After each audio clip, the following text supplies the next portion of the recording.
Доброго утра всем. На самом деле уже не такое уж раннее утро. Даже прямо сказать, совсем не раннее. Сегодня я отправляюсь в свой первый автостопный трип по Исландии. И я немного волнуюсь. Хотя я понимаю, что это, наверное, одно из самых безопасных мест в мире. И про автостоп здесь говорят, что тут очень-очень френдли. Но я не ездила уже довольно давно. Кажется, крайний раз был в 2020 году, но это была скорее необходимость, чем мое желание попутешествовать. Надо было просто добраться из точки А в точку Б и все. Так что прям путешествовать. Я помню, в 2019 году я хотела проехать один маршрут, но по итогу я купила билет на поезд.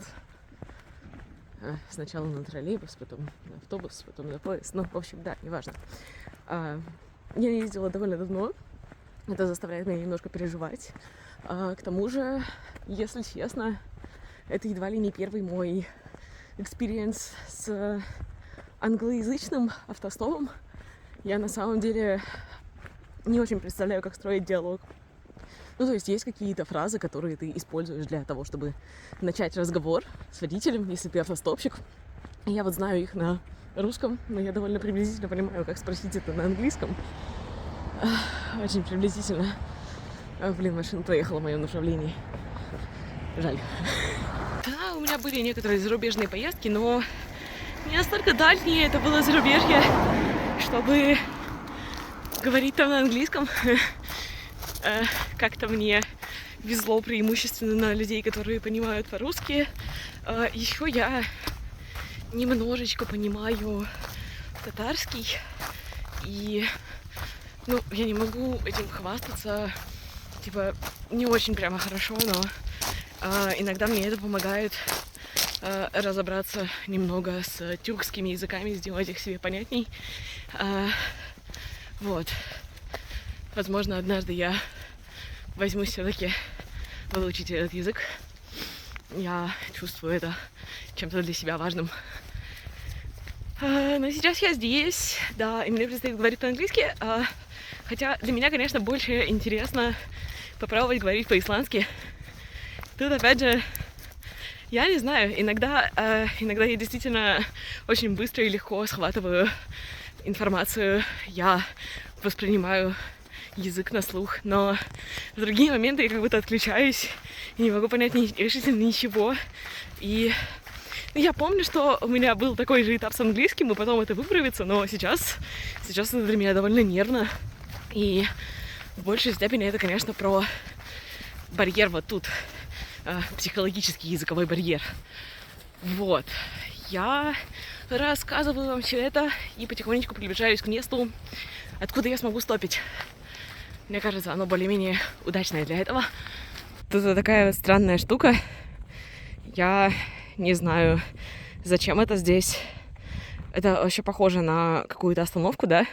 Но все разы, что мы здесь ехали, абсолютно все, с кем мы ехали, просто наезжают на эту штуковину и проезжают вперед.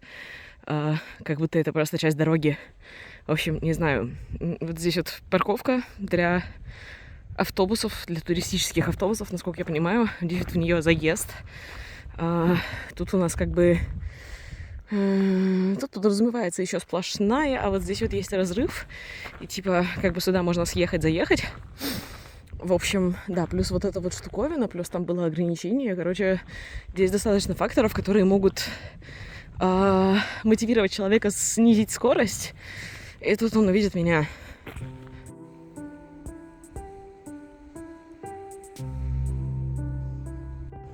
Машины, в принципе, есть. Этот факт меня сейчас уже радует, потому что сегодня выходной день, и на самом деле здесь в целом не такое уж активное движение. Блин, ребят, это главная магистраль, вот главнейшая. Это дорога, которая идет кольцом вокруг всей Исландии. Это маршрут, по которому ездят все туристы.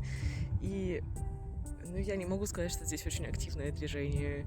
Сейчас, конечно, не лето, большинство людей приезжает сюда летом, хотя я считаю, что вот осенью ехать это прям самое-самое оно. Ну, в общем, да, движение, не сказать, чтобы очень активное, а в выходные дни тем более. Но мимо меня проехало 3 машины, все взаимодействуют визуально, знаками машут, улыбаются.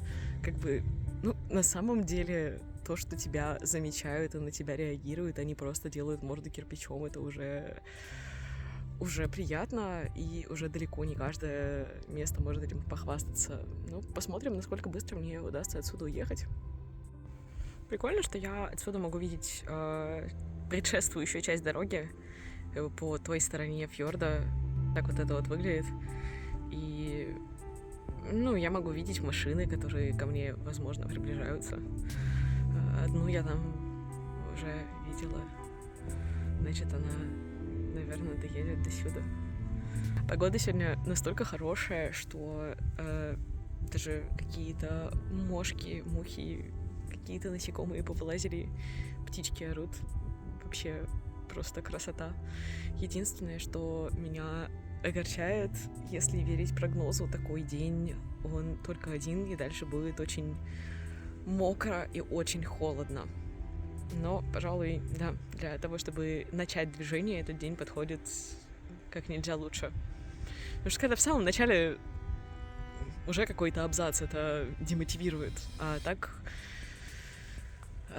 пока... Ну, главное, что вот эта вот туча большая не пролилась прямо сейчас. Подниму эту чашечку кофе за прекрасное начало пути. Что ж, я благополучно забыла посмотреть на время. Когда машина развернулась и поехала обратно в мою сторону, но прошло меньше часа с момента старта моего путешествия, и я сейчас нахожусь в Рейдарфьордере.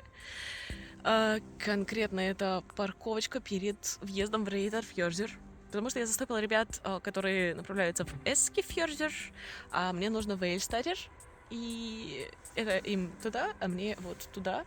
И сейчас я просто сижу и пью кофеечек на этой парковке. А самый-то прикол, знаете, вообще в чем? Вот каковы шансы за 1000 километров от дома вдруг наткнуться на человека, который говорит с тобой на одном языке? Да никакие. Но это произошло. И когда девушка сказала «I'm Dasha», единственное, что я смогла ответить, это «Серьезно?» В общем, да. Да, сейчас совершенно неожиданно со мной случился опыт разговора на русском языке очень далеко от России. Это забавно. Да. Рейдарфьордер — это уже половина пути, который мне нужно преодолеть до Эйльстадера.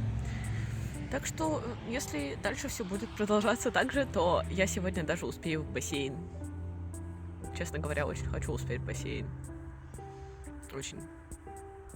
Просто в Стазвальфьордере он закрыт в это время.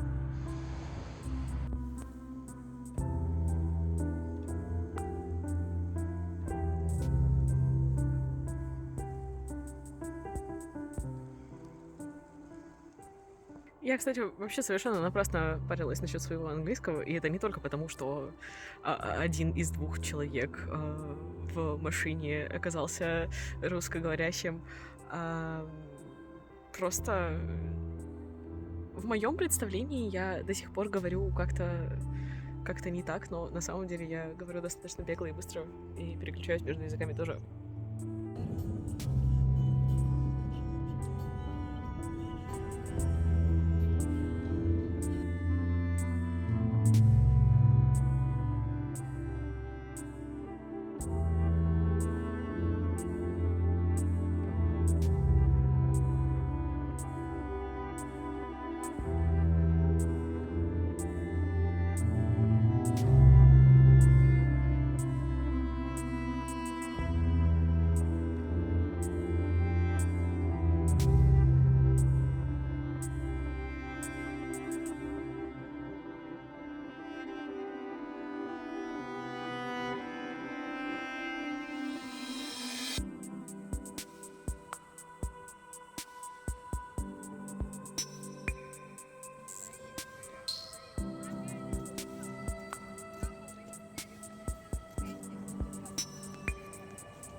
Итак, да, я снова застопила туристов, и мы сейчас на 10 минут остановились пофотографировать совершенно замечательное место.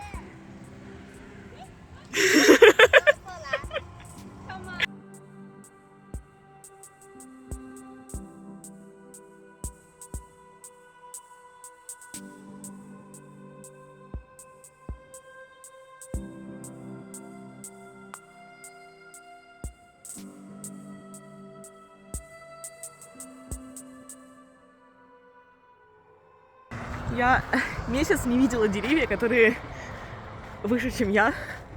И когда они стали появляться на подъездах к Рильстадеру, это очень странное ощущение. Типа, вау, дерево. О, еще одно. Ого, много деревьев. Забавно. Еще одно странное ощущение, о котором я здорово уже успела подзабыть. Дело в том, что раньше, еще в доковидные времена на Байкале, где я работаю летом, было намного больше иностранных туристов, и периодически вот это вот ощущение, когда ты становишься достопримечательностью. Вот я сейчас ощутила себя снова так же, потому что ребята со мной фотографировались много, и где-то, наверное, будет гулять по локальным китайским соцсетям наше общее фото с дрона. Да. Еще девочки сделали мне пару классных фотопортретов на мою камеру, что тоже очень приятно. Ну что ж, я в Рильстадере до своей главной, так сказать, цели попробовать говорить на исландском я пока не добралась, но впереди еще очень много всего, и сейчас я собираюсь просто заселиться. Ну, на самом деле, заселение в хостел и кемпинг, оно с 4 вечера, насколько я помню. А сейчас я намерена просто оставить свои вещи и пойти в бассейн. И, кстати, наверное, я даже за акварельной бумагой сегодня успею. Это восхитительно. Пытаюсь подвести какой-то итог по сегодняшнему дню. Могу сказать, что я пришла примерно к той же мысли, которая меня посетила касаемо ночевок в палатке и вообще всей этой кемперской жизни. Это сложно, пока ты не начнешь. То же самое с языками, то же самое, в принципе, наверное, со всем. Потому что неизвестность пугает, да. И да, у меня была вот такая вот большая пауза в автостопных перемещениях, я от этого отвыкла, для меня это было уже почти как новое. Ну и комбинация из автостопа и разговоров на английском тоже для меня достаточно новое, но было прикольно.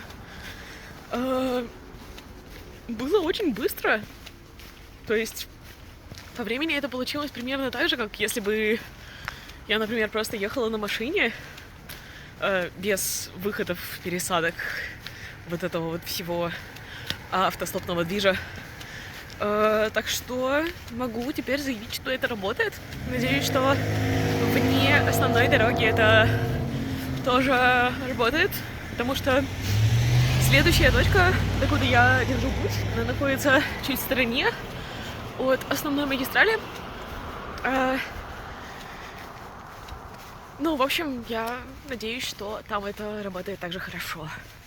А сейчас я все-таки направляюсь в бассейн греться. Да, греться в бассейн под открытым небом. Все нормально и правильно.